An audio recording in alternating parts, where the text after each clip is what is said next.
The way I ride has changed completely in the last decade. 10 years ago, I used to pick apart the country with big hills and a dense network of bridleways, plot a route using a dog-eared old ordnance survey map, and hit the road in search of exhilarating single track and epic views. Now I tend to jump on an e-bike, choose a zone that's crisscrossed with hand-cut trails, and rack up the vert until I've rinsed the battery. There's no shortage of intensity in this form of new school riding, but I miss those old slow-cooked adventures. I miss heading out into this vast and beautiful landscape without a clue about what's over the next dry stone wall. So today I've decided to turn back the clock and rediscover a route that still sticks in my memory from around 10 years ago. But to give it a modern twist, we're going to end it in the bike park for some jump-filled runs. Hopefully it'll be the best of old school and new school combined into one epic ride. And to help me out, I've brought along a bike that I think marries the best of old school analogue bikes with the best of new school e-bikes, and one that I can take off the roof of the car without giving myself a hernia.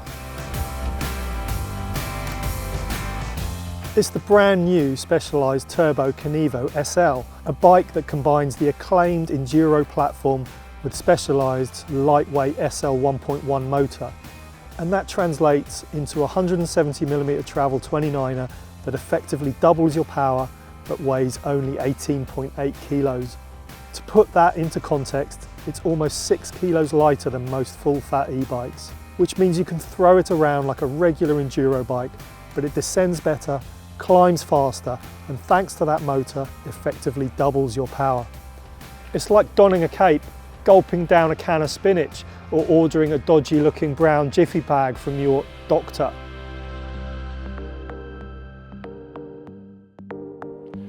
For my nostalgic trip down memory lane, I've come to the magnificent Black Mountains, home to rolling grass ridgelines, distinctive red clay and chunky sandstone slabs.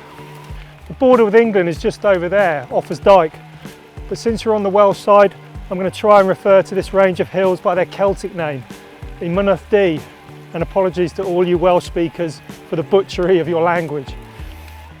So we've already done a few miles on the road, and the first thing I've noticed about this new SL motor is just how efficient it is. On most e-bikes, you get above the 25 km/h limit and it feels like you're pedaling through treacle, but not on this motor. Because there's so little friction, I can use less assistance and save the battery for the climbs. And not only that, the battery can be smaller and lighter and you still get a decent healthy range. I've managed to clock up over 80 kilometers and 1800 meters of climbing with still some battery left over. But if you really want to do some monster miles, Specialized makes this clever little booster pack that fits in the bottle cage. It adds another 50% to the range, which means I should have plenty of battery left when we get back to the bike park, so I can ditch the extra pack and get some laps in and full race trim.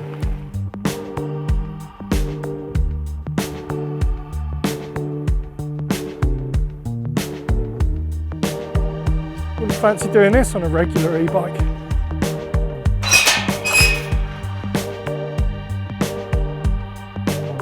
Morning, ladies.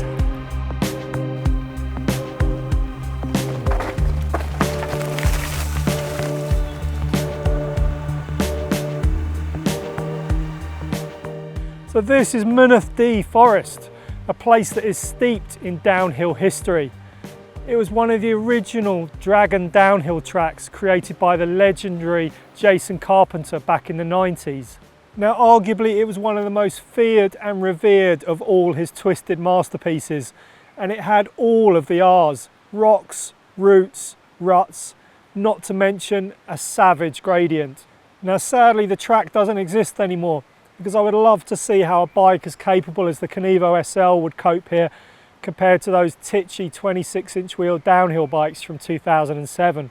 All that remains now are a few videos online and the memories of those who raced here, including past winners like G. Atherton, Steve Peat and Neil Donoghue. But back to today, and it's time to get up this last climb.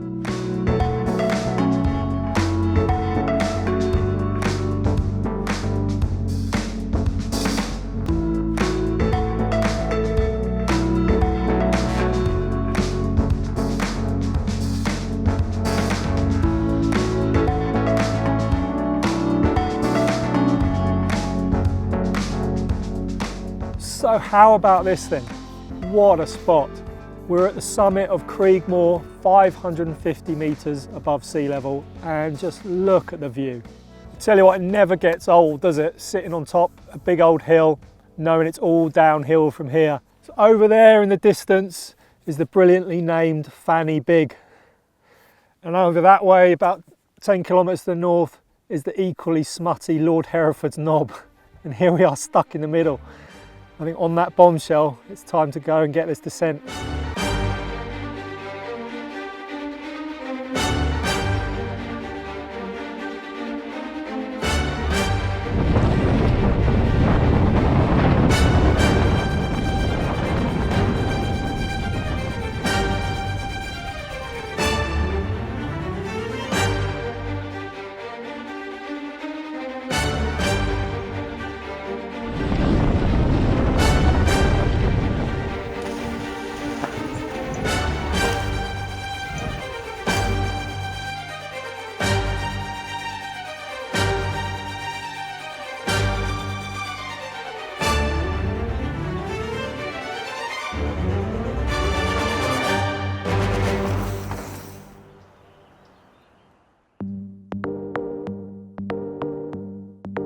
So that's the old school part of the ride over. We're now back at Black Mountain Cycle Centre for some new school bike park laps. Now it's brilliant to get back out there in the Black Mountains and rediscover that old ride. And the descent was every bit as good as I remember. It's just such a shame that we had a really strong headwind up there. So in 30 kilometres, I've only just used up the extra battery pack. So that means I've been able to get rid of everything, get the old Kenevo SL down to fighting weight, ready for some jump-filled, action-packed bike park laps.